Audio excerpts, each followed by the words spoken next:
En la cena de Navidad, mi hijo y mi nuera dijeron que tenía un mes para encontrar otro lugar. Vendimos la casa, estás fuera. Se fueron dejándome sola. 6 meses después, mi hijo me escribió. ¿Por qué sigues ahí? Me reí. Ellos no tenían ni idea de quién compró la casa. La noche del 24 de diciembre, mientras servía el último plato de bacalao a la vizcaína que había preparado desde las 5 de la mañana, mi hijo Rodrigo dejó caer las palabras que destruirían todo lo que yo conocía como familia. Mamá, vendimos la casa. Tienes un mes para irte. El tenedor se me resbaló de las manos. Cayó sobre el plato de cerámica blanca con un sonido que aún escucho en mis pesadillas. Miré a Rodrigo, luego a Vanessa. Ella ni siquiera me miraba. Sus ojos recorrían el comedor como si estuviera calculando cuánto valdría cada mueble en una venta de garaje. ¿Cómo que vendieron? Mi voz salió quebrada. Esta es mi casa. Rodrigo se limpió la boca con la servilleta bordada que yo misma había cosido hace 30 años. Ya lo hablamos hace tiempo, mamá. Necesitamos el dinero. Los compradores quieren la propiedad vacía para febrero. Si esta historia te está removiendo algo por dentro, suscríbete al canal, porque lo que viene, nadie lo vio venir. Vanessa finalmente habló, con esa voz dulce y venenosa que había perfeccionado durante 12 años de matrimonio con mi hijo. Seguro encuentras un lugar bonito, suegrita. Hay residencias muy cómodas para personas de tu edad. Personas de tu edad. Como si mis 67 años me convirtieran en un mueble viejo que ya no servía. Pero, Rodrigo, esta casa... Las palabras se me atragantaban. Aquí naciste, aquí tu padre y yo. Por favor, no lo hagas más difícil. Rodrigo se levantó de la mesa. El árbol de Navidad que había decorado durante 2 días parpadeaba detrás de él con lucecitas rojas y doradas. Todo parecía una broma macabra. Ya está decidido. Firma de la escritura fue la semana pasada. Me quedé paralizada. ¿La semana pasada? Es solo un trámite legal, mamá. Vanessa también se puso de pie, arreglándose el suéter color vino que yo le había regalado el año anterior. La casa está a nombre de Rodrigo desde hace 3 años. ¿Recuerdas? Firmaste los papeles para ayudarnos con el banco. Claro que recordaba. Me habían dicho que era para un préstamo, que yo seguiría siendo la dueña, que era solo un favor. ¿Dónde están Santiago y Emilia?, pregunté de repente. Mis nietos. Dijeron que vendrían a cenar. Rodrigo evitó mi mirada. Están con los papás de Vanessa. Pensamos que era mejor así. Mejor. ¿Mejor para quién?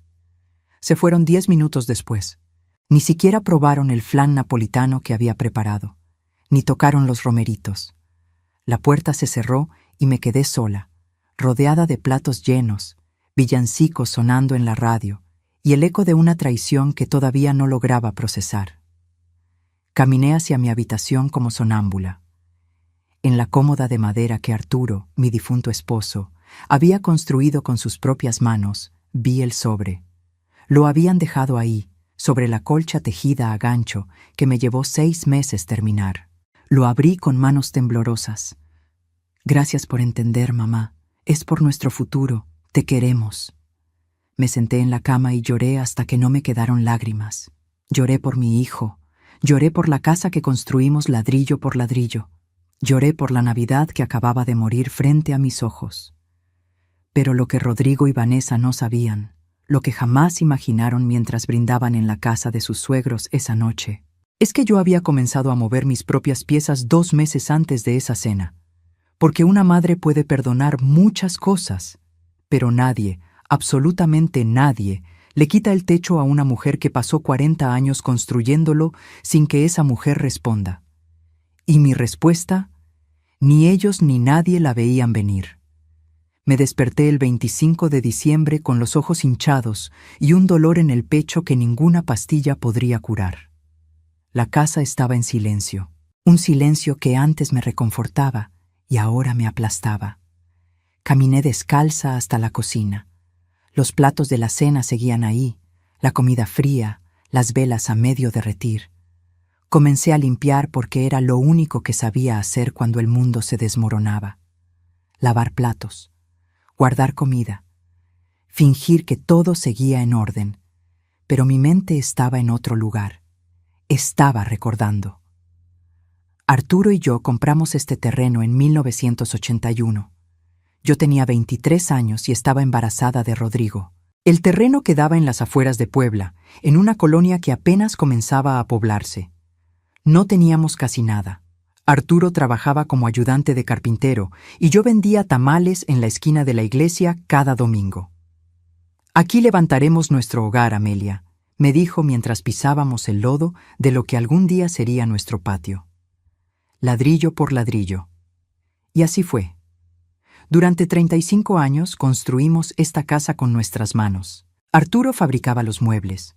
Yo cosía las cortinas. Pintábamos las paredes juntos los domingos. Cuando Rodrigo cumplió 5 años, agregamos el segundo piso.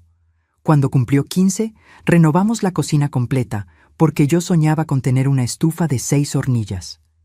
Esta casa no era solo una propiedad valuada en 3.500.000 pesos, como decía el avalúo que encontré escondido en el cajón de Rodrigo hace 2 meses.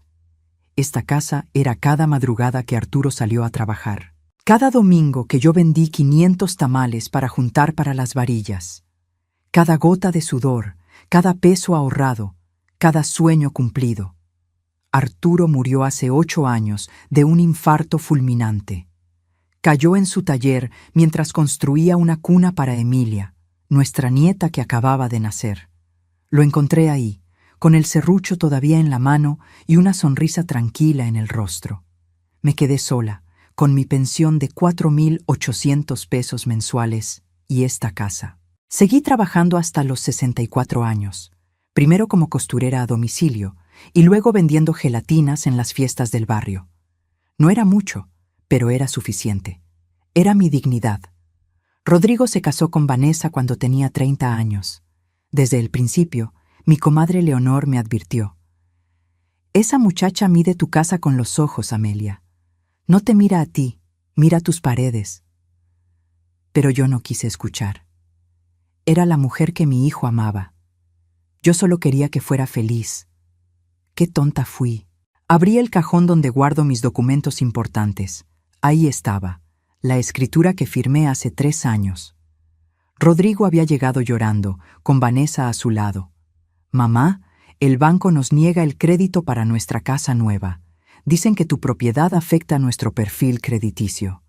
Si pones la casa a mi nombre, solo como trámite, podremos calificar. Tú seguirás viviendo aquí siempre, mamá. Es solo un papel». Lo creí. Firmé. Y con esa firma le entregué 40 años de mi vida. Pero esa mañana de Navidad, mientras guardaba los platos y limpiaba las lágrimas, tomé una decisión. Si iba a perder mi casa, no sería como una víctima indefensa. Sería bajo mis propios términos. Y ellos todavía no sabían con quién estaban jugando. 2 meses antes de esa Navidad maldita, algo cambió en mí. Fue un martes por la tarde. Estaba regando las plantas del patio cuando escuché voces que venían de la sala. Rodrigo había venido a recoger unas herramientas del taller de su padre y había dejado su celular sobre la mesa.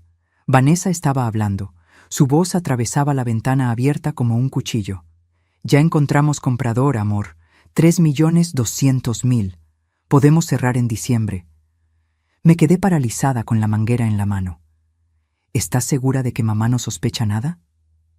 Era la voz de otra mujer al teléfono. Se escuchaba en altavoz.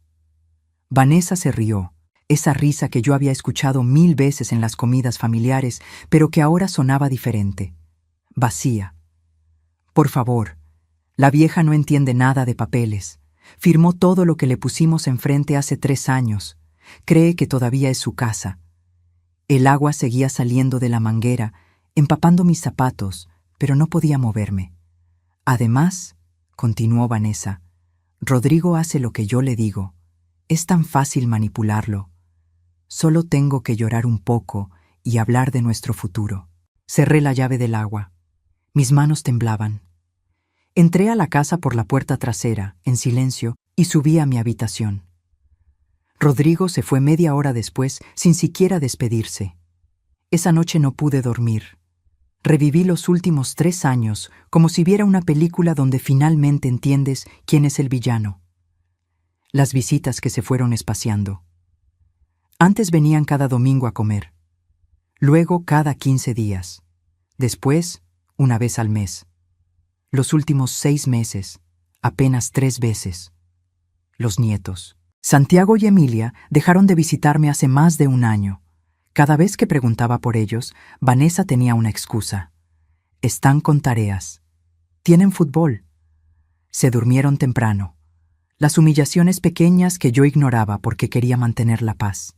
Vanessa entrando a mi casa y diciendo, «¡Ay, suegra! Este sillón ya está muy gastado. Deberías renovar». O peor, «Aquí huele como a casa de ancianos. ¿No puedes usar ambientador?». Una vez, hace 1 año, preparé mole para toda la familia. Me tardé 2 días.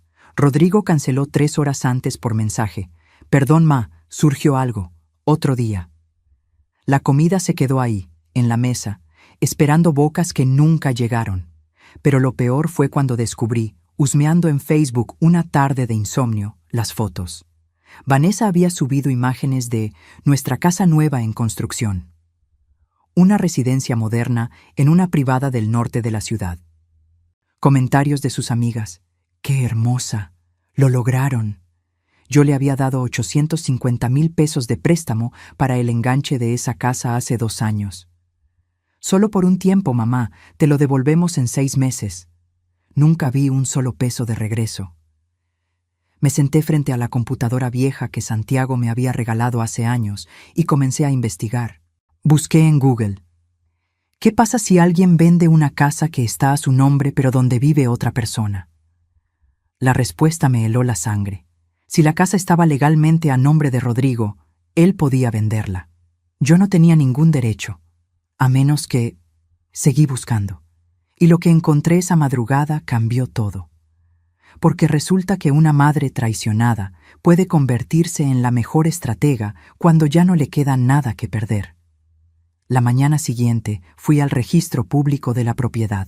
Era un edificio gris en el centro de Puebla, lleno de gente cargando folders amarillos y caras de cansancio. Me sentí pequeña ahí, una viejita más entre tanta burocracia, pero no me iba a dar por vencida. «Buenos días», le dije a la señorita del mostrador. «Necesito consultar una escritura». Me pidió datos. Se los di todos. Esperé 2 horas en una silla de plástico verde mientras revisaban archivos. Cuando finalmente me entregaron los documentos, mis peores sospechas se confirmaron. La casa estaba a nombre de Rodrigo Méndez Ortega desde hacía exactamente 3 años y 2 meses. Transferencia de propiedad. Yo aparecía como donante. Como si regalar 40 años de mi vida fuera equivalente a dar limosna. Salí de ahí con las piernas temblorosas. Me senté en una banca del parque cercano y lloré entre las palomas. Una señora que vendía elotes se acercó. «¿Está bien, señora?» «Sí», mentí. «Solo estoy cansada». Pero no estaba cansada. Estaba furiosa. Y esa furia, por primera vez en mi vida, no la iba a tragar. Recordé algo que Arturo siempre decía mientras construía muebles. Para desarmar algo bien hecho, primero tienes que entender cómo fue armado. Él hablaba de carpintería. Yo lo apliqué a mi estrategia. Necesitaba ayuda legal. Fui al DIF, donde dan asesoría gratuita para adultos mayores. El abogado, un muchacho joven llamado Ernesto, revisó mis papeles. «Señora Amelia», me dijo con voz suave pero honesta, «legalmente usted no tiene ningún derecho sobre esa propiedad. La donación fue válida. Su hijo puede venderla cuando quiera». «¿Aunque yo viva ahí?» «Aunque usted viva ahí, él podría incluso iniciar un juicio de desalojo». Sentí que el mundo se me venía encima, pero Ernesto continuó. «Sin embargo, si el comprador acepta un contrato de arrendamiento previo o si hay algún acuerdo legal antes de la venta que establezca su derecho de permanencia», ahí estaba, un resquicio, una posibilidad. Salí de esa oficina con un plan todavía borroso, pero con algo que había perdido: esperanza. Luego fui a ver a don Esteban, el notario que había sido amigo cercano de Arturo. Tenía 82 años, pero la mente más lúcida que he conocido. Le conté todo, cada detalle, cada traición. Don Esteban se quitó los lentes y me miró fijamente.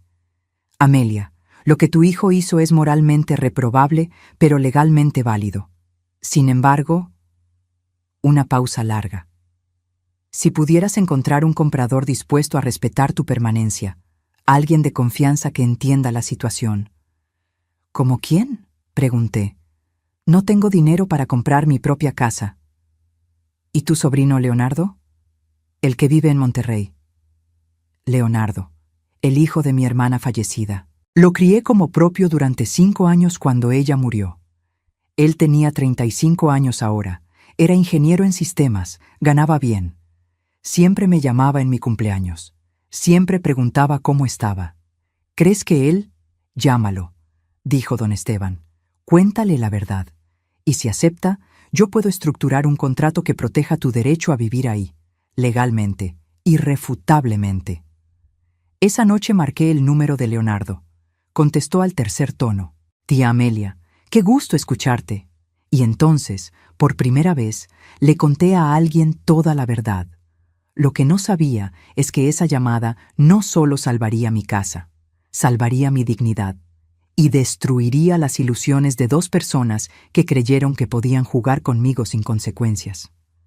Leonardo llegó a Puebla 3 días después de mi llamada.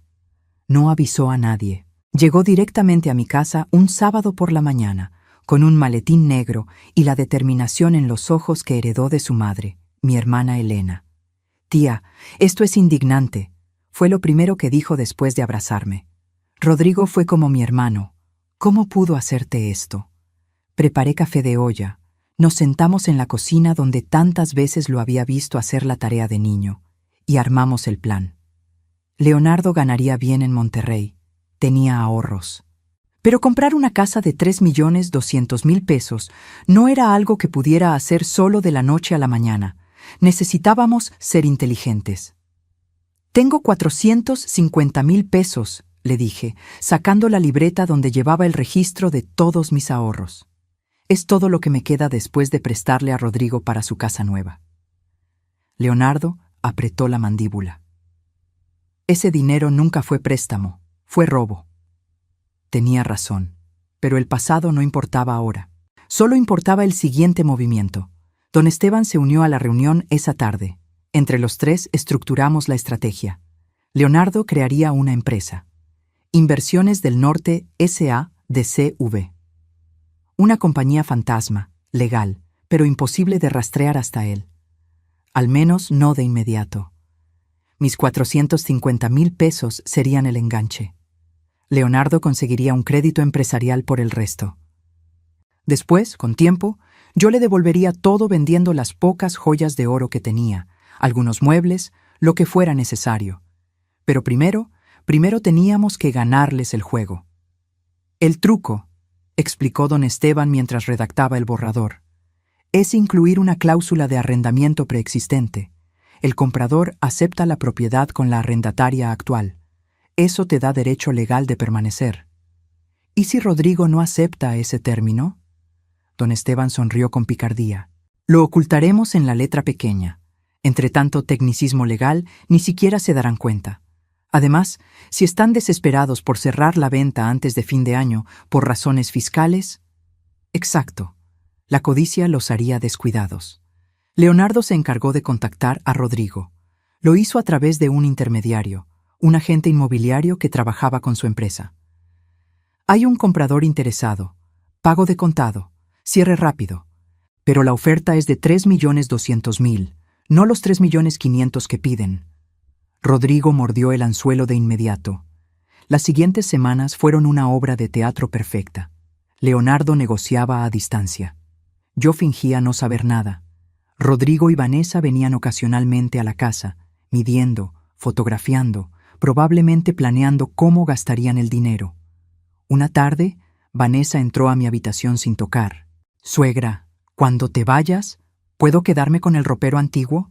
Es que combinaría perfecto con mi nueva sala». el ropero que Arturo había construido para nuestra boda, que había barnizado 3 veces hasta dejarlo perfecto, que tenía nuestras iniciales talladas en la parte trasera. Claro, mija, le dije con una sonrisa. Llévate lo que quieras. Su cara de satisfacción me dio náuseas, pero aguanté. El 15 de diciembre firmaron la escritura en la notaría de don Esteban. Leonardo no estuvo presente, mandó un representante legal. Rodrigo y Vanessa firmaron cada página casi sin leer. Sus ojos brillaban. 3.200.000 pesos. Suficiente para terminar su casa nueva y todavía les sobraría para un auto. Don Esteban les extendió el cheque. Ellos lo tomaron como si fuera un boleto de lotería premiado. Por cierto, dijo don Esteban casualmente mientras guardaba los documentos, la cláusula 7.3 establece respeto al contrato de arrendamiento actual, trámite estándar. Rodrigo apenas asintió. Vanessa ya estaba calculando gastos en su celular. Salieron de ahí millonarios. Y yo me quedé en mi silla, viéndolos irse, sabiendo algo que ellos todavía no sabían, que acababan de venderme mi propia casa, y que el verdadero juego apenas comenzaba. Después de la cena de Navidad, después de que se fueron dejándome entre los platos sucios y las promesas rotas, caí en un pozo oscuro que no sabía que existía dentro de mí. 3 días estuve sin probar alimento, solo café negro y agua. Me la pasaba en la cama, abrazando la almohada de Arturo que todavía guardaba su olor después de 8 años. O tal vez era mi imaginación. Tal vez solo era mi desesperación tratando de aferrarse a algo. En el buró estaba el álbum de fotos. Lo abrí con manos temblorosas. Rodrigo a los 3 meses, envuelto en una cobija tejida que me regaló mi suegra. Rodrigo a los 5 años, con su uniforme nuevo del kinder, sonriéndome como si yo fuera su heroína. Rodrigo a los 15, graduándose de secundaria con mención honorífica. Yo a su lado, orgullosa, con mi vestido de flores que había comprado especialmente para esa ocasión. Rodrigo a los 25, el día de su boda, abrazándome y diciéndome al oído: «Gracias por todo, ma. Eres la mejor madre del mundo». ¿En qué momento perdí a ese niño? ¿En qué momento se convirtió en el hombre que me quitó el techo? Lloré hasta quedarme dormida. Soñé con Arturo. Estaba en su taller, lijando un trozo de madera, silbando una canción de José José. Volteó a verme y sonrió. «No llores, mi Amelia, todavía te quedan batallas por ganar». Desperté sobresaltada. Eran las 3 de la mañana. La casa crujía con esos sonidos nocturnos que conocía de memoria. Pero esta vez no me reconfortaron. Me aterraron. Bajé a la cocina. Los platos seguían sin lavar. La comida podrida llenaba el ambiente de un olor agrio. Todo se estaba desmoronando. Yo incluida. Me senté en el piso de la cocina y por primera vez en años, verdaderamente consideré rendirme. Llamar a Rodrigo. Decirle que buscaría un lugar, que se salieran con la suya, que aceptaría mi derrota.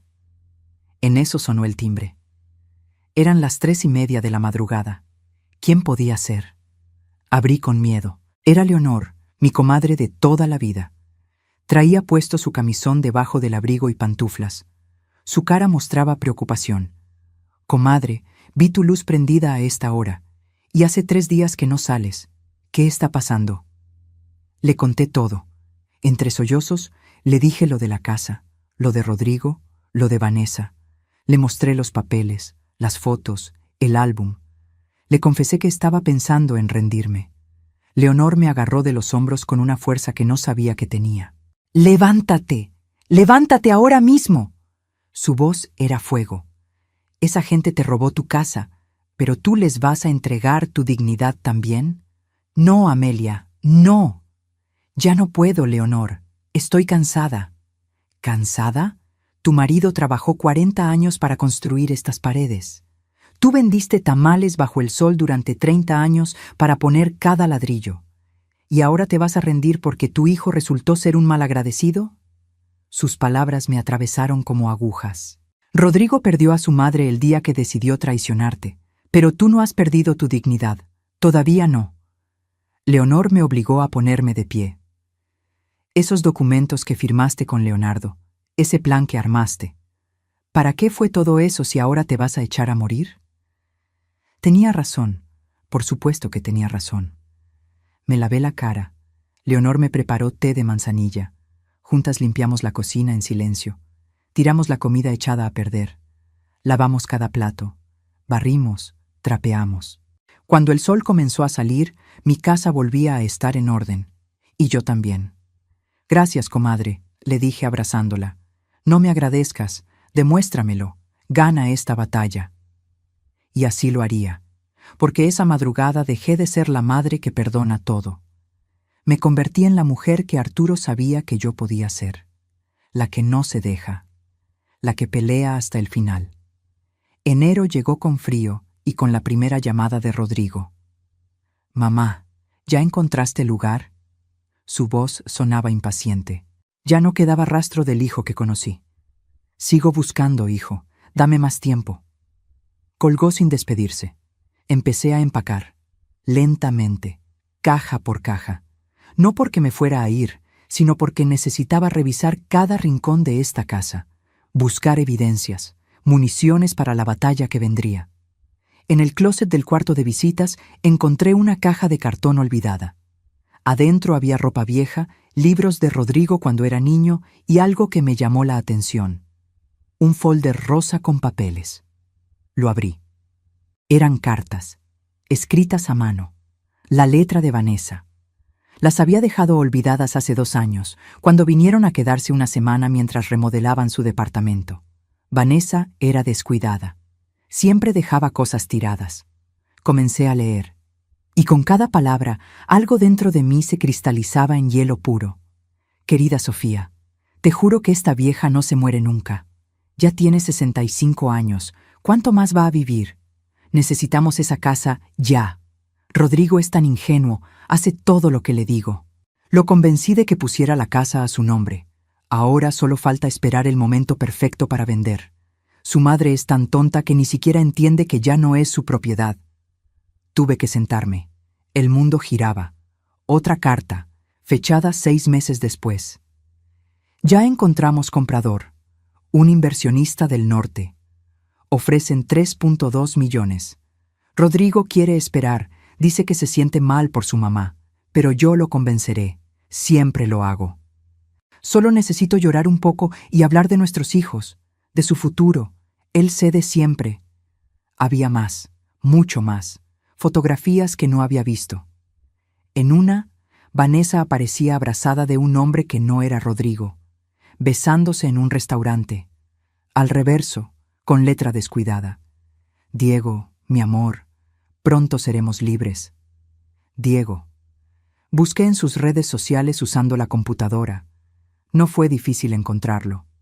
Diego Fuentes, arquitecto, socio de una agencia de bienes raíces, casado, con 2 hijos. Vanessa no solo me estaba robando mi casa, le estaba siendo infiel a mi hijo con un hombre que seguramente la ayudaba a vender propiedades.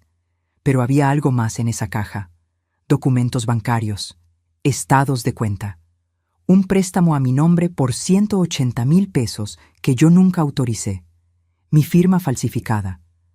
O tal vez firmé sin darme cuenta, confiando, creyendo que era otro favor. Lo fotografié todo con mi celular. Santiago, mi nieto, me había enseñado a usar la cámara y enviar fotos por WhatsApp. Abuela, solo presionas aquí y se guarda en tu galería. Guardé cada evidencia meticulosamente.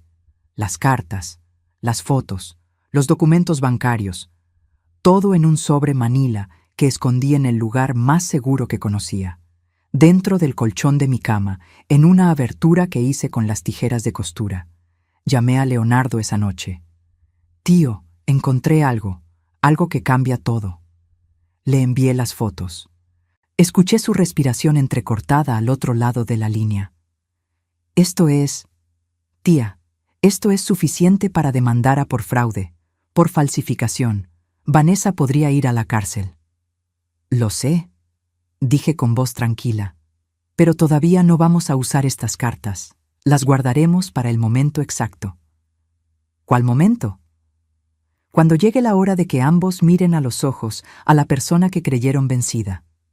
Cuando estén seguros de que ganaron. Ahí es cuando les mostraré quién soy realmente. Leonardo guardó silencio. Luego dijo algo que nunca olvidaré. Tía, mi mamá estaría orgullosa de ti. Y sé que el tío Arturo también lo está. Colgué y me quedé sentada en la oscuridad de mi habitación. Las pruebas estaban guardadas. El plan estaba en marcha. Leonardo era dueño de mi casa legalmente. Yo tenía derecho de permanecer por contrato. Ahora solo faltaba una cosa: que Rodrigo y Vanessa descubrieran que el castillo de naipes que construyeron con mis lágrimas estaba a punto de derrumbarse. Y yo tendría un asiento en primera fila para verlo caer. Febrero 1, la fecha límite que me dieron. Rodrigo llegó a las 9 de la mañana con Vanessa. Yo los estaba esperando en la sala, tomando café de olla, tranquila. Mamá, ¿qué haces todavía aquí? Rodrigo parecía genuinamente confundido. Dijimos que era un mes. Ay, hijo, he buscado pero no encuentro lugar que me alcance con mi pensión. Dame un poco más de tiempo. Vanessa bufó. Señora, esto es irresponsable. Los compradores van a querer entrar pronto. Pues que esperen, dije con dulzura envenenada. No encuentro dónde ir. Se fueron molestos. Yo me quedé sonriendo en mi taza de café. Marzo. Rodrigo llamaba cada semana. ¿Ya encontraste algo, mamá? Siempre la misma pregunta, siempre mi misma respuesta. Todavía busco. En abril vinieron juntos. Esta vez Vanessa perdió la compostura. ¡Ya basta! ¡Esto es ridículo! ¡Tiene 2 meses de retraso!, gritaba en mi sala, con su dedo señalándome. ¡No puede seguir aquí! ¡Esta casa ya no es suya! Rodrigo trataba de calmarla. Vanessa, por favor. No, tu madre nos está saboteando. ¿No lo ves? La empresa del norte está preguntando por qué no pueden tomar posesión. Nos pueden demandar. Yo permanecí sentada, tejiendo un suéter para Emilia. Ni siquiera levanté la vista. Pueden demandar lo que quieran. Yo todavía no encuentro dónde irme. Vanessa estaba roja de furia. Eres una egoísta, una vieja egoísta que solo piensa en ella. Esas palabras deberían haberme dolido. Hace meses me hubieran destrozado, pero ahora solo me daban risa por dentro, porque ella no sabía. Ninguno de los dos sabía. Mija, dije finalmente, levantando la vista de mi tejido, esta es mi casa. Llevo 40 años aquí. No me iré hasta que esté lista. Se fueron azotando la puerta. Escuché a Vanessa gritándole a Rodrigo en la calle. «Tu madre está loca. Haz algo». Mayo llegó con calor y con la desesperación de ellos creciendo como hierba mala. Rodrigo vino solo un martes por la tarde. Se veía demacrado, ojeras, había perdido peso. «Mamá, por favor», casi suplicaba. «Los del norte están presionando. Dicen que si no entregas la casa pronto, nos demandarán por incumplimiento. Podríamos perder el dinero». Ah, ahí estaba, el miedo. «¿Y dónde quieres que vaya, Rodrigo?» Mi voz era acero envuelto en terciopelo. «¿A la calle? ¿A un asilo? ¿Eso quieres para tu madre?» «No, pero, mamá, ya pasaron 4 meses. Algo tenías que haber encontrado». «Pues no encontré. Y si los compradores tienen problema, que vengan a hablar conmigo». Rodrigo se pasó las manos por el cabello. «No puedes hacer esto. Legalmente». «¿Legalmente qué, hijo?» Lo miré directo a los ojos. «¿Me vas a sacar a la fuerza? ¿Vas a traer policías para desalojar a tu madre? Hazlo. Quiero ver si tienes estómago para tanto». Se fue sin decir nada más, pero vi algo en sus ojos, tal vez un atisbo de culpa, tal vez solo era mi imaginación. Los días pasaban y yo mantenía mi rutina. Regaba las plantas, limpiaba la casa, cocinaba para mí. Leonor venía a visitarme cada tarde y nos reíamos de la situación. «Comadre, los tienes vueltos locos», decía entre risas. «Esa es la idea». Leonardo me llamaba cada semana. «Tía, ¿estás segura de seguir con esto? Puedo presionarlos desde mi lado como comprador». «Todavía no. Deja que se desesperen más. Cuando estén al borde del colapso, ahí apareces tú». Era un juego de ajedrez, y yo había aprendido que la paciencia era mi mejor arma. Una tarde de finales de mayo, vi a Vanessa parada frente a mi casa. Estaba sola. Solo miraba las paredes. La vi sacar su celular y tomar fotos. Luego se fue. Esa noche no pude dormir pensando en su cara. Había desesperación. Pero también había algo más. Cálculo. Ella estaba planeando algo. 2 días después, el 20 de mayo, Rodrigo mandó un mensaje por WhatsApp. «Mamá, los compradores están muy molestos. Por favor, necesito que te vayas esta semana». No respondí. Pasaron 3 días. El 24 de junio, exactamente 6 meses después de esa Navidad maldita, llegó el mensaje que estaba esperando. «¿Por qué sigues ahí? La empresa nos está presionando. Mamá, nos vas a meter en problemas. ¡Ya basta!». Y yo, sentada en la sala de mi casa, me reí, porque ellos no tenían idea de quién había comprado la propiedad, ni lo que estaba por venir. El mensaje de Rodrigo llegó a las 10 de la mañana. Lo leí 3 veces. Cada palabra destilaba desesperación.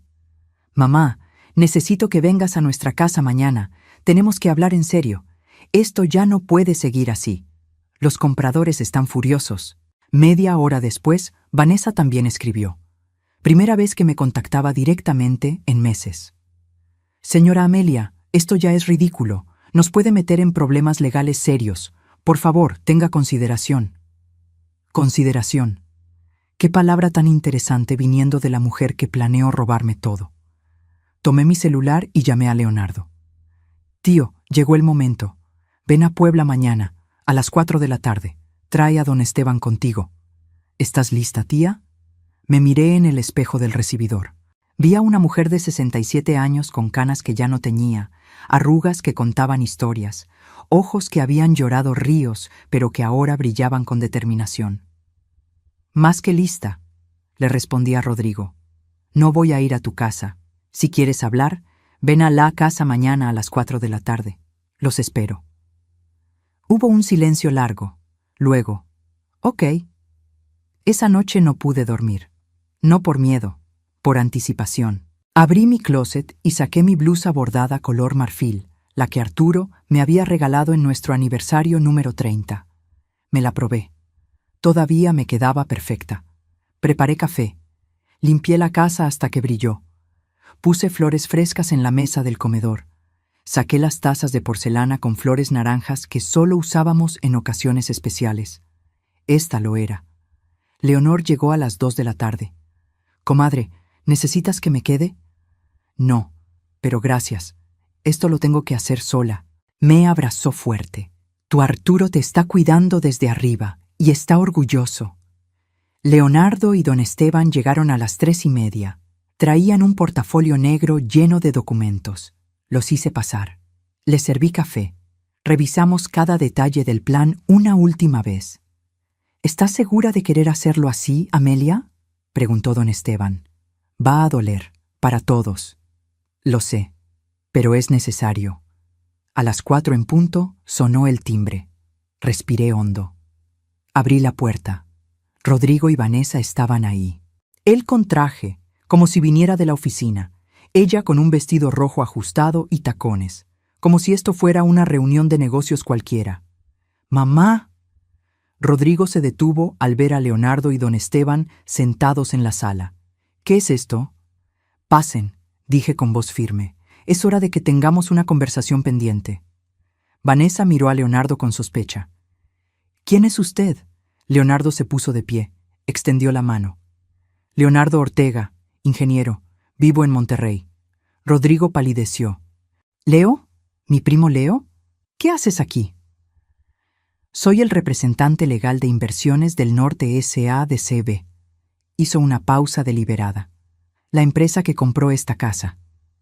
El silencio que siguió fue tan denso que podría cortarse con cuchillo. Vi cómo la información procesaba en sus cerebros. Vi el momento exacto en que entendieron. Vanessa fue la primera en reaccionar. «¿Qué? No, eso es imposible». «Muy posible», dijo don Esteban abriendo el portafolio. «Aquí están las escrituras. Todo completamente legal. firmadas por ustedes el 15 de diciembre del año pasado. Rodrigo tomó los documentos con manos temblorosas. Leía y releía. Pero, nosotros vendimos a una empresa del norte, un inversionista desconocido. No a tu primo. Leonardo terminó la frase. Técnicamente vendieron a mi empresa, que yo dirijo, con capital que en parte provino de tu madre. Vanessa se dejó caer en el sillón. Su cara pasó del rojo al blanco en segundos. Rodrigo me miró. Mamá, ¿qué hiciste? Y entonces, con una calma que sorprendió hasta a mí misma, respondí: Hijo, aprendí que a veces el amor de madre significa enseñar lecciones duras, y ustedes necesitaban aprender que no se juega con la mujer que les dio todo. Y lo que venía después iba a dolerles más que cualquier cosa que hubieran imaginado. Rodrigo seguía de pie, con los papeles en la mano, mirándome como si me viera por primera vez. O tal vez era la última vez que veía a la madre que creía conocer. «No entiendo». Su voz era un hilo. «Siéntate, hijo. Esto va a tomar un rato». Vanessa se recompuso rápido. «Esto es una trampa, una estafa. Vamos a demandarte por...» «¿Por qué?» Leonardo la interrumpió con frialdad. ¿Por comprar una propiedad legalmente? ¿Por pagar el precio que ustedes pidieron? ¿Por firmar un contrato que ustedes aceptaron sin leer? Don Esteban abrió el folder y sacó los documentos. Cláusula 7.3. El comprador acepta la propiedad con arrendataria actual y respeta el contrato de arrendamiento preexistente por tiempo indefinido, hasta que la arrendataria decida voluntariamente rescindir dicho contrato. Rodrigo leyó la cláusula. 1 vez, 2 veces, 3. Pero esto significa que tu madre puede vivir aquí el resto de su vida si así lo desea, completó don Esteban. Y legalmente nadie puede sacarla, ni ustedes, ni Leonardo, ni nadie. Vanessa se puso de pie de un salto. Esto es fraude, manipulación, nos engañaron. ¿Como ustedes me engañaron a mí? Finalmente dejé salir las palabras que había guardado durante meses. Mi voz era tranquila, pero cada palabra era un cuchillo. Como me engañaron para que firmara la donación de mi casa, como me prometieron que siempre viviría aquí, como tomaron mis 850,000 pesos prestados y nunca me los devolvieron. Rodrigo abrió la boca, pero no salió ningún sonido. Me levanté y saqué el sobre manila que había escondido. Lo puse sobre la mesa de centro. Lo abrí lentamente. «Dejaste esto olvidado hace 2 años, Vanessa». Saqué las cartas. Cartas a tu amiga Sofía, donde explicas detalladamente cómo manipulaste a mi hijo para quedarse con mi casa. Le extendí una. Ella no la tomó. La leí en voz alta. «Esta vieja no se muere nunca. Necesitamos esa casa ya. Rodrigo hace todo lo que le digo». Mi voz se quebró un segundo. Solo un segundo. Luego continué. «Su madre es tan tonta que ni siquiera entiende que ya no es su propiedad». Rodrigo volteó a ver a Vanessa. «¿Qué es esto?» Ella negó con la cabeza. «Yo no... Eso es sacado de contexto». Saqué más papeles. «Aquí está el préstamo por 180,000 pesos. A mi nombre, con mi firma, que yo nunca autoricé conscientemente. Mamá, eso fue para ayudarnos con... ¿Con qué, Rodrigo? ¿Con su casa nueva? ¿La que construyeron mientras yo comía frijoles para estirar mi pensión?» Las lágrimas comenzaban a picar, pero las contuve. Trabajé hasta los 64 años para mantener esta casa. Tu padre murió construyendo una cuna para tu hija. Y ustedes decidieron que todo eso no valía nada. Saqué las fotografías. Vanessa palideció. Eran las fotos con Diego. «¿Quién es él, Vanessa?», preguntó Rodrigo tomando una foto. «Nadie, yo... Diego Fuentes, arquitecto, socio de bienes raíces». Solté cada palabra como piedra. «Tu amante desde hace más de 1 año, casado, con 2 hijos». Rodrigo dejó caer las fotos como si quemaran. Miró a Vanessa. Ella lloraba ahora, pero no de tristeza, de rabia, de verse descubierta. Rodrigo, yo puedo explicar. Él no significa nada. Fue un error. Rodrigo levantó una mano. Su cara era una máscara de dolor. Cállate, Leonardo intervino. Tenemos dos opciones aquí. Opción 1. Presentamos cargos por fraude de identidad, falsificación de documentos y apropiación indebida. Vanessa podría enfrentar entre 3 a 8 años de prisión. Vanessa sollozó más fuerte. Opción 2, continué yo. Aceptan mis términos. ¿Qué términos? Rodrigo apenas podía hablar. Don Esteban sacó otro documento. Ustedes recuperarán la propiedad, pero bajo estas condiciones. 1. Devolverán los 180,000 pesos del préstamo fraudulento en 12 pagos mensuales. 2. Pagarán a Leonardo 3,500,000 pesos por la propiedad, 300,000 más de lo que pagaron. «¡Eso es imposible!», chilló Vanessa. «No tenemos ese dinero.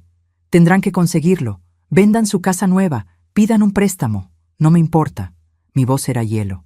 3. Yo viviré en esta casa 3 años más, sin pagar renta, sin que nadie me moleste. 4. Santiago y Emilia me visitarán cada domingo, sin falta. Rodrigo tenía lágrimas en los ojos. «Mamá, no me digas mamá». Las palabras salieron más duras de lo que pretendía. Esa señora murió en Navidad. La que está frente a ti es la mujer que aprendió a defenderse. Leonardo añadió: «Si no aceptan estos términos en las próximas 24 horas, procederemos legalmente.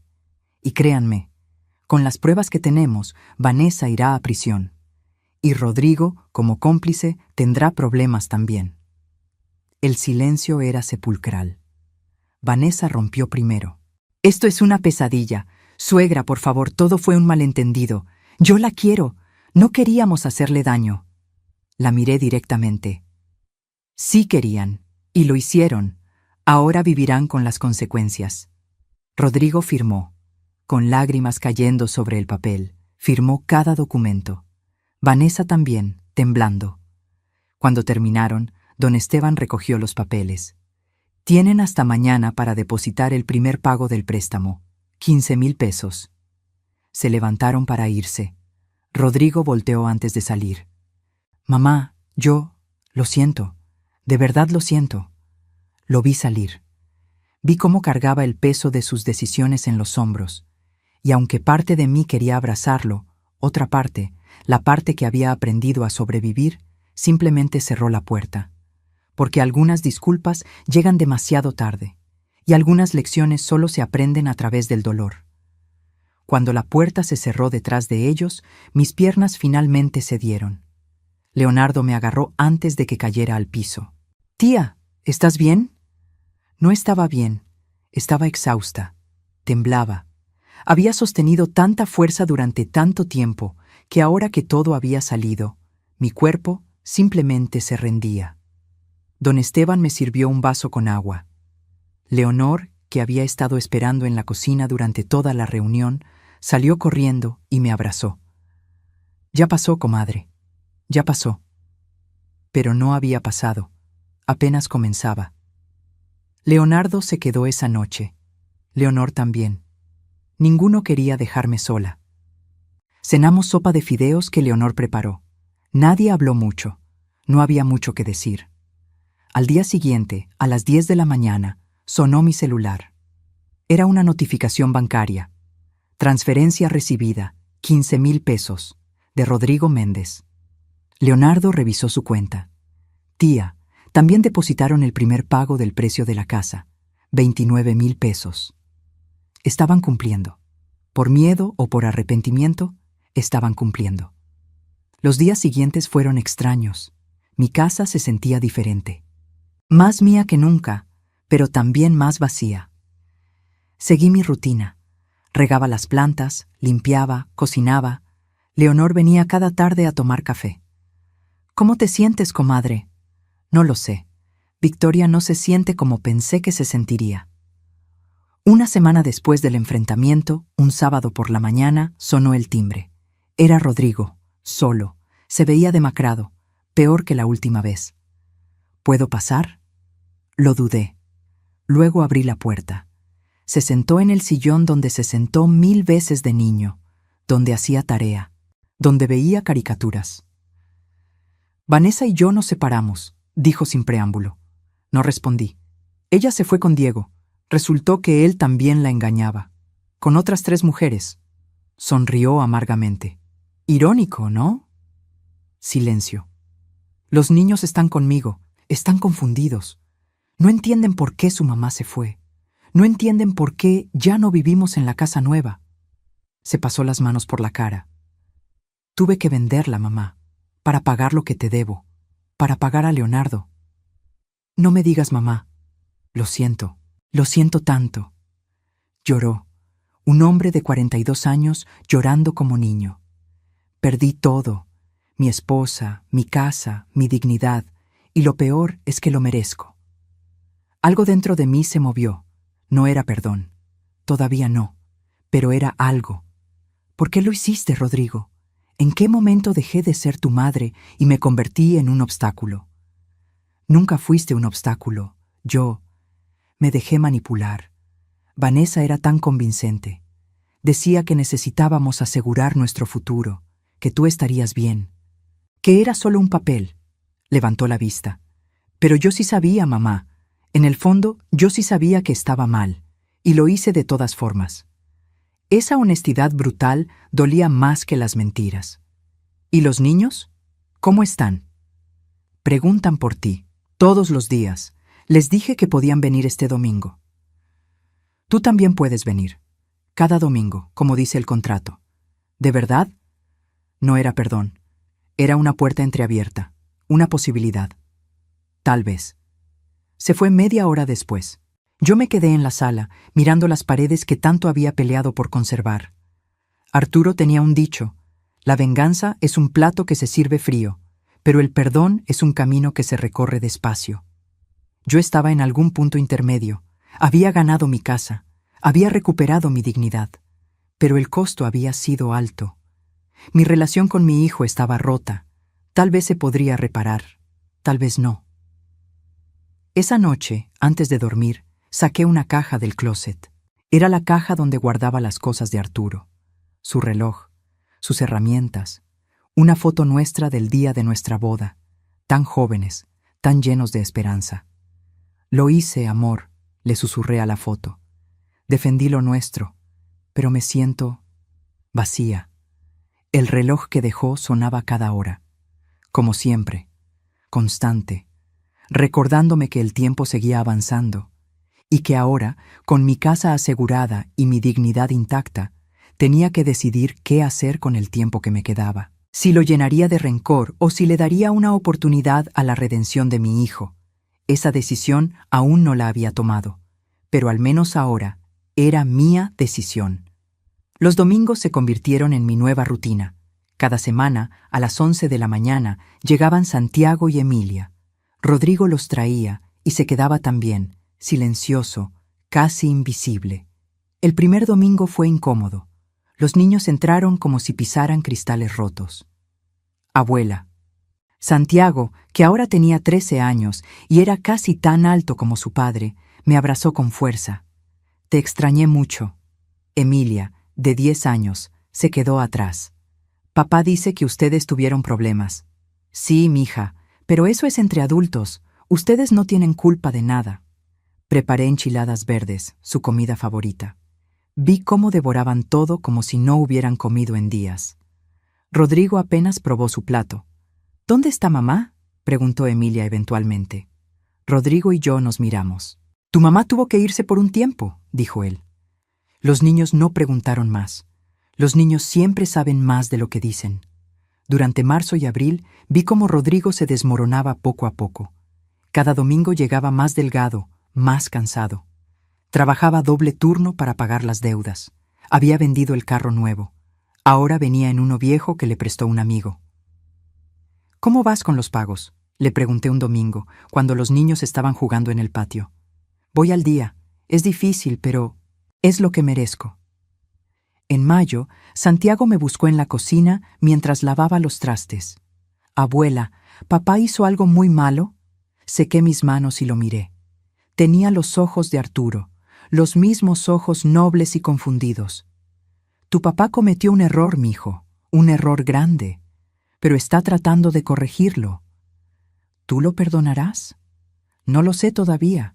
El perdón no es algo que se da porque sí, se gana.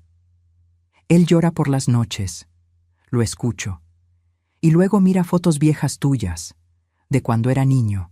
Esas palabras me atravesaron el pecho como flechas. Junio llegó con calor sofocante y con una llamada inesperada. Era el banco. Vanessa había intentado sacar un préstamo usando mi identidad nuevamente. Pero esta vez, con todas las alertas que habíamos puesto después de descubrir el fraude anterior, la atraparon. Rodrigo llegó corriendo a mi casa esa tarde. Mamá, Vanessa está detenida. Intentó falsificar documentos otra vez. La pueden procesar. Que la procesen. Ya no es mi problema, ni tuyo. Pero los niños están mejor sin ella, y lo sabes. Tenía razón y lo sabía. Vanessa salió bajo fianza 2 días después y desapareció. Nadie volvió a saber de ella. Rodrigo recibió los papeles de divorcio un mes después. Para Julio, algo había cambiado en Rodrigo. Seguía viniendo cada domingo, pero ahora traía cosas. Un domingo arregló la llave del fregadero que goteaba. Otro domingo podó el jardín completo. Otro pintó la reja del frente que estaba oxidada. No tienes que hacer esto, le dije. Lo sé, pero quiero hacerlo. Una tarde de agosto, mientras Santiago y Emilia veían televisión, Rodrigo y yo nos sentamos en el patio. El mismo patio donde Arturo y yo soñábamos con el futuro hace décadas. He estado yendo a terapia, dijo de repente, 2 veces por semana, con un psicólogo.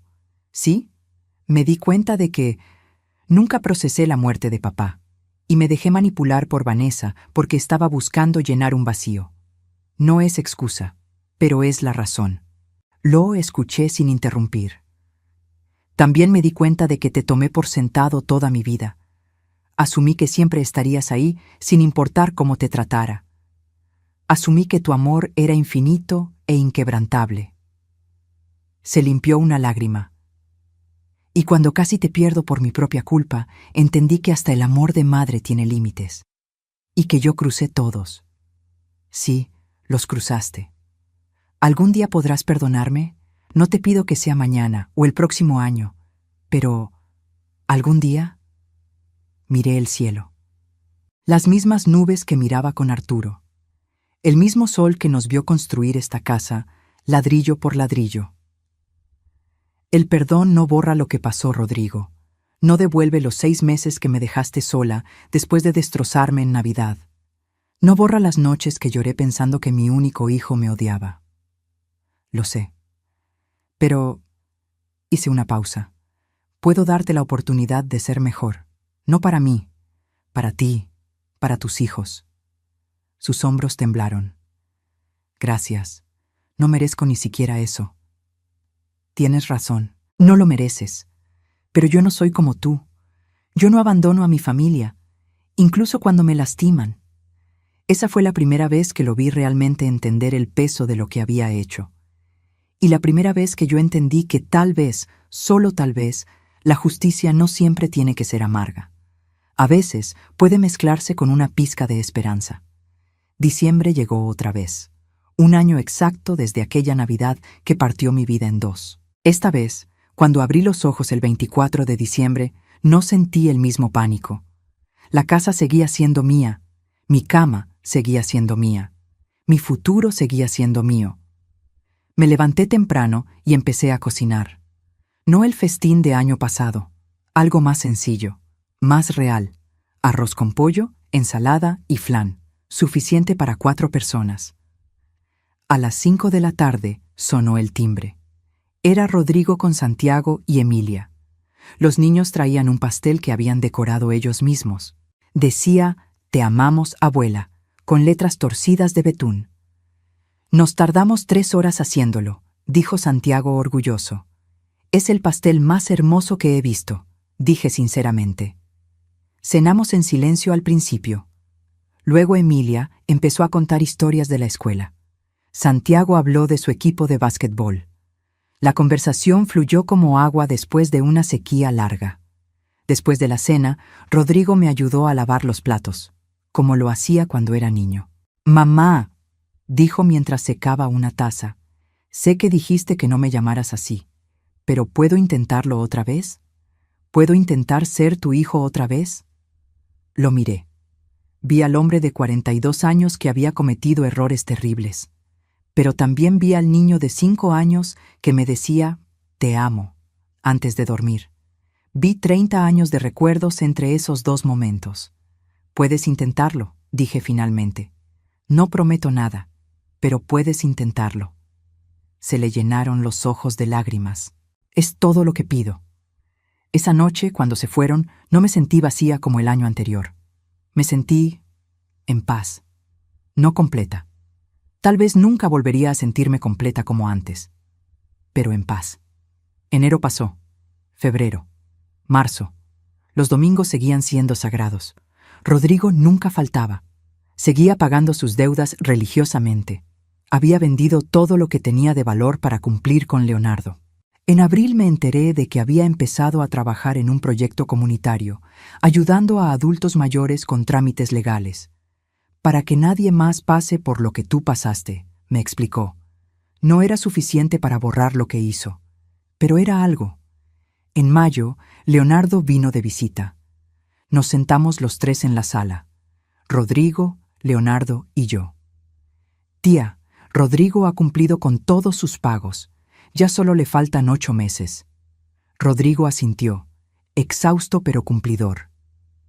«He estado pensando», continuó Leonardo, «que cuando termine de pagar, en diciembre, yo le devolveré la propiedad, pero con una condición, que redacten una escritura donde tú, tía, mantengas el derecho de permanencia de por vida, legal, inamovible, sin importar quién sea el dueño». «Leonardo, no tienes que», empezó Rodrigo. «Sí tengo que, porque mi tía me salvó cuando mi madre murió, y porque es lo correcto». Rodrigo lloró, otra vez. Parecía que ese año había llorado más que en toda su vida. En junio, algo inesperado pasó. Santiago, mi nieto, ganó un concurso de escritura en la escuela. El tema, la persona que más admiro. Escribió sobre mí. «Mi abuela es la mujer más fuerte que conozco. Cuando todos la abandonaron, ella se mantuvo de pie. Cuando le quitaron todo, ella peleó por recuperarlo. Y cuando podía vengarse, ella eligió dar otra oportunidad. Por eso la admiro, porque la fuerza real no está en nunca caer. Está en levantarse cada vez que caes». Lloré leyendo ese texto. Lloré como no había llorado en meses. Los niños pasaban más tiempo conmigo ahora. Les enseñé a cocinar. Santiago aprendió a hacer tamales. Emilia aprendió a bordar. Les conté historias de su abuelo Arturo. Les enseñé lo que significa construir algo con las manos. Una tarde de julio, mientras regaba las plantas, Rodrigo llegó temprano. Traía algo en las manos. «¿Qué es eso?» «Documentos. De un abogado». Me dio miedo. «¿Qué documentos?» «Le he pedido al juez que oficialmente te nombre tutora legal de Santiago y Emilia en caso de que algo me pase, que esta casa sea su herencia garantizada, y que tú tengas control total de sus finanzas hasta que sean mayores de edad». Rodrigo: «Vanessa ya firmó la revocación de custodia, ni siquiera peleó. Los niños son míos legalmente, y quiero que tú seas quien los proteja si yo no puedo. No va a pasar nada. Pero si pasa, quiero que estén seguros, con alguien que realmente los ama». Me miró a los ojos, con su abuela. Firmé los documentos con manos temblorosas. Octubre llegó con noticias. Leonardo había conocido a alguien, una muchacha de Monterrey. Iban a comprometerse. Me invitó a la boda para febrero del año siguiente. Y Rodrigo, mi hijo que me traicionó, que me destruyó, que me obligó a pelear por mi propia casa, me pidió si podía acompañarme a la boda. «Como tu hijo», dijo, «si todavía me consideras uno». «Todavía estoy trabajando en eso», le respondí honestamente. «Pero sí, puedes acompañarme. Porque el perdón no es un interruptor que se enciende de la noche a la mañana. Es un camino largo, doloroso, lleno de piedras, pero es un camino que decidí empezar a caminar. 24 de diciembre. 2 años después de aquella Navidad que lo cambió todo. Esta vez, la mesa estaba puesta con todo el amor que antes ponía, pero con toda la sabiduría que ahora tenía. No era la mesa de una mujer ingenua que confiaba ciegamente. Era la mesa de una mujer que había aprendido que el amor también debe protegerse a sí mismo. Rodrigo llegó con los niños a las 6 de la tarde. Santiago tenía 14 años ahora, casi un hombre. Emilia, 11, ayudó a poner la mesa sin que se lo pidiera. La cena fue sencilla: pavo horneado con mole, arroz rojo, ensalada y el ponche navideño que Arturo amaba. Las velas estaban encendidas. El árbol parpadeaba con las mismas lucecitas de siempre. Pero todo era diferente. «Abuela, ¿puedo decir algo?» Santiago levantó su copa de ponche. «Claro, mijo.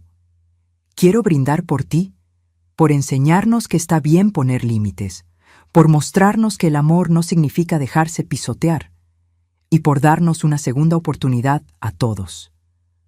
Rodrigo agregó, con voz quebrada: «Por la mujer más valiente que conozco, que me enseñó la lección más dura de mi vida, y que aún así no me abandonó completamente». Emilia sonrió. «Por las mejores enchiladas del mundo, y por las historias del abuelo Arturo». Yo levanté mi copa. «Por esta familia rota que está aprendiendo a sanar, despacio, con grietas visibles, pero sanando». Brindamos. Durante la cena, Rodrigo sacó un sobre. «¿Qué es esto?» «Ábrelo». Adentro había un cheque. Por 180,000 pesos, el préstamo que sacaron a mi nombre hacía años. «Es el último pago, con intereses. Ya no te debo nada, mamá. Bueno, sí te debo. Te debo toda una vida. Pero económicamente estamos a mano». Guardé el cheque. «Lo voy a poner en una cuenta para los niños, para su universidad». «Gracias». Después de la cena, Rodrigo me ayudó a guardar todo mientras los niños veían una película en la sala. «Mamá, ¿puedo preguntarte algo?» «Dime». «¿Me has perdonado?» La pregunta colgó en el aire, la pregunta que había evitado responder durante 2 años. «No del todo», dije honestamente. «Todavía hay días en que recuerdo esa Navidad y me duele. Todavía hay noches en que me pregunto cómo mi hijo pudo hacerme eso». Vi su rostro caer. «Pero», continué, «también veo al hombre en que te has convertido, al padre presente, al hijo que está tratando, y aunque no he olvidado, estoy aprendiendo a perdonar, poco a poco». «¿Es suficiente?» «Es lo que hay, y tendrás que aceptarlo», asintió. «Lo acepto. Tomaré lo que me des». Esa noche, cuando se fueron, me quedé sola otra vez, pero esta soledad era diferente. No era la soledad del abandono, era la soledad de la paz. Subí a mi habitación y abrí el cajón donde guardaba las cosas de Arturo. Saqué su foto. «Lo logré, amor. Defendí nuestra casa, defendí mi dignidad y le di a nuestro hijo la oportunidad de ser mejor». El reloj dio las 12 campanadas. Navidad oficial. Me asomé por la ventana. La calle estaba iluminada con luces navideñas, familias entrando y saliendo de casas, risas, música, vida. Mi casa, las paredes que construimos ladrillo por ladrillo, seguía en pie. Igual que yo. Porque la verdadera fortaleza no está en nunca caer, está en levantarse cada maldita vez que te tumban, en poner límites cuando el mundo te pide que te calles, en defender lo tuyo cuando todos esperan que te rindas, y en darle una segunda oportunidad al amor, no porque sea fácil, sino porque es humano. Hoy es sábado por la mañana. Estoy sentada en el patio de mi casa, la casa que casi pierdo, la casa que recuperé con astucia y lágrimas, tomando café de olla mientras veo a Santiago enseñarle a Emilia cómo barnizar madera. Así, con movimientos parejos. Igual que nos enseñó la abuela, dice Santiago con esa paciencia que heredó de su abuelo. Tengo 69 años ahora, 2 años más que cuando todo explotó. 2 años que se sienten como una vida entera. La semana pasada empecé a dar pláticas en el centro comunitario del barrio. Me invitaron a hablar sobre fraude familiar y protección patrimonial para adultos mayores. Fui con miedo. Pensé que nadie iría. Llegaron 70 personas. 70 mujeres y hombres mayores con historias similares a la mía. Hijos que manipulaban, nueras y yernos que robaban. Familias que abusaban de la confianza. Les conté mi historia, sin vergüenza, sin ocultar nada. Firmé los papeles por amor, les dije, porque confiaba, porque una madre quiere creer que su hijo nunca le haría daño, y esa confianza me costó todo. Vi lágrimas en sus ojos, vi reconocimiento, pero también les digo esto, no están solos y no están indefensos. La ley tiene herramientas, ustedes tienen derechos, y sobre todo, ustedes tienen dignidad. No la pierdan. Después de la plática, 3 mujeres se me acercaron con casos casi idénticos al mío. Las conecté con don Esteban. Ahora él y Leonardo crearon un programa de asesoría legal gratuita para adultos mayores en situación de fraude familiar. Rodrigo trabaja como voluntario ahí cada sábado. Es su forma de pagar lo que hizo, no solo a mí, a todos los que sufrieron lo mismo. Los domingos seguimos siendo nuestro día sagrado. Ya van 2 años sin faltar. Santiago está por entrar a la preparatoria. Emilia está aprendiendo a tocar guitarra. Rodrigo está construyendo una vida nueva, más modesta, más honesta. ¿Somos la familia perfecta? No. Tenemos grietas, tenemos silencios incómodos. Tenemos días en que el pasado se asoma y duele, pero estamos aquí, presentes, intentándolo. La boda de Leonardo fue hermosa. Conocí a su esposa, Mariana, una muchacha dulce que me abrazó y me dijo, Leonardo me contó todo lo que hizo por usted, pero él dice que usted hizo mucho más por él. Éramos familia, le dije. Eso es lo que la familia hace. Hace un mes, Rodrigo me preguntó si podría poner la casa a nombre de los nietos cuando yo ya no esté, con un fideicomiso que les impida venderla hasta que ambos tengan 30 años, para que tengan un lugar seguro siempre. Me parece bien, le dije, pero yo firmaré esos papeles, yo, nadie más. Por supuesto, mamá. Mamá. Ya me llama mamá otra vez, y ya no me duele tanto escucharlo. Esta mañana, mientras regaba las plantas del patio, encontré algo. Una mariposa monarca posada en las flores que sembré. Arturo siempre decía que las monarcas eran almas que volvían a visitarnos. ¿Eres tú, amor?, le pregunté a la mariposa. Voló en círculos alrededor de mi cabeza y luego se fue. Tal vez era él. Tal vez solo era una mariposa. Pero me gusta pensar que me estaba diciendo que hice lo correcto, que está orgulloso de la mujer que aprendió a pelear, que está orgulloso de la madre que supo poner límites sin dejar de amar. Si mi historia tocó algo dentro de ti, si conoces a alguien que está pasando por algo similar, déjame un comentario. Cuéntame desde dónde me estás escuchando. Comparte tu historia si te animas, porque el silencio es lo que permite que estos abusos continúen. Dale like si crees que los adultos mayores merecen respeto, no solo amor. Suscríbete si quieres seguir escuchando historias de vida real como esta. Y recuerda esto.